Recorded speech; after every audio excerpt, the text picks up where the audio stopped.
Magandang araw, panibagong agenda naman tayo sa buhay. Hi, it's me, your Inday Makulay. Welcome back again to my mini vlog. At dahil siguro nakaturob na pong itiog manok aniday, kaya naman naisipan ko naman ngayong maglinis ng kwarto. Ito nga pala yung kwarto na tinutulugan namin dati ng partner ko. Kaya naman ngayon naisipan ko naman maglinis kasi tignan nyo naman dahil ang kalat. Dahil grabe ba naman talaga, parang dinaanan naman ulit ng Baguio. Diyos ko. Ako kasi yung tipong babae na kapag may sarili talaga akong kwarto, ayaw na ayaw ko talaga na yung kwarto ko kay madumi. Kaya minsan kapag sinasapian ako ng kasipagan, day, kahit isang sulok pa yan ng bahay, day, kaya ko talaga yung kutkutin, day. Pero kapag minsan naman ay sinasapian naman ako ng katamaran, ay nako, ang kadugyutan ng babaeng ito. Kahit aapa pa yung basura dyan sa kwarto mo, day, hindi ko talaga yan gagalawin. Hindi naman talaga totaling malinis talaga ako pag babae pagdating sa kwarto, pagdating sa bahay, pagdating sa linisan. Minsan kasi kapag tinatamad talaga ako, konting linis lang, okay na. Minsan naman kapag sinasapian ako ng sipag ko, ay nako dahil kahit sa sulok pa ng bahay nyo, kaya ko talagang linisin yan. O diba, ganyan talaga ka-weather yung utak ng mga babae. Weather lang.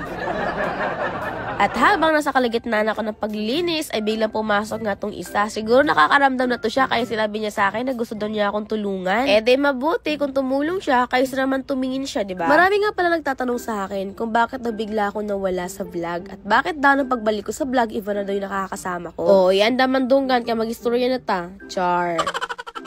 So, almost 5 months talaga akong hindi nakapag-vlog dahil sobrang stress talaga ako that time. Siguro dahil din sa mga problemang iniisip ko, kaya siguro naaapektuhan din ako. Kaya gusto ko magpahinga, kaya tinigil ko yung pag-vlog. Last year kasi, ang dami ko talagang pinagdaanan. Grabe talaga yung taon na yun para sa akin. Pero naging thankful naman ako sa kanya kasi kahit papano, ang dami ko talagang natutunan at na-realize sa kanya. Kaya ngayon, syempre, kailangan ko nang bumawi din sa aking sarili, day.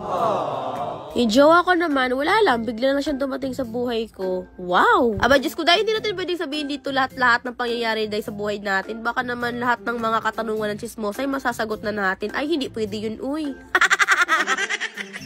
So yun na nga dahil syempre bakit tayo sa ating paglilinis dito dahil habang naglilinis nga kami dito ay bunganga ako ng bunganga dahil paano ba naman kasi tumulong nga siya pero parang wala naman ako nakitang linis dito sa ginagawa niya dahil kasi ako naman yung sumusunod, diba? Hindi sana ako na lang yung naglinis dahil kasi naman tinutulungan niya ako na parang wala lang din naman. Ay nakakabisit naman talaga. Ang hirap kayo maglinis nun, tinutulungan ka nga niya para mabilis matapos pero ikaw naman yung tagasunod ng mga ginagawa niya. Hindi sana hindi na lang niya ako tinutulungan, binibigyan pa niya ako ng sakit sa ulo, Diyos ko. Eh wala akong magawa dahil pinaalis ko na lang talaga siya dahil kaysa mapukpuk ko siya ni kong gibit-bit kasi lihigday na. Makalagot biya kay nang gitabangan daw kakuno niya para mabilis na matapos ni mong gitrabaho. Unya kay kanay iyang gitrabaho day kay sundo naman nimo kay wa makana-satisfy sa mga ginahimo di mura na gyapon kag wala gitabangan ay magundang taan na lambi kay duklon laging tawhanan ni. So sambot na lang gyud. Unya, pagkatapos ko dun sa loob dahil dito naman ulit ako sa labas, grabe naman talaga yung linisin doon. Mura isa ka bulang way limpyo-limpyo dahil. Nagabisaya na magdani, nanapoy mo reklamo na hindi ka naman maiintindihan inday, magtagalog ka naman, uy. Naalangan mag ako mag-adjust ani dahil magbisaya ako dahil nga bisaya man ko dahil. So ako mag-adjust ani ron, nanabuang na, charis.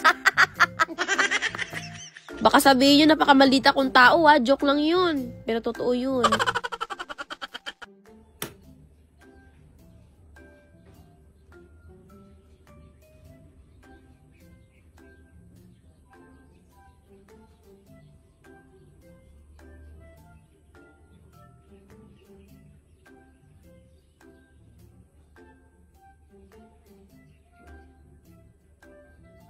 So, yun na nga, dahil tapos din ako maglinis sa wakas at ako'y mamamahinga na nga din. Kaya, see you next vlog ulit. Thanks for watching!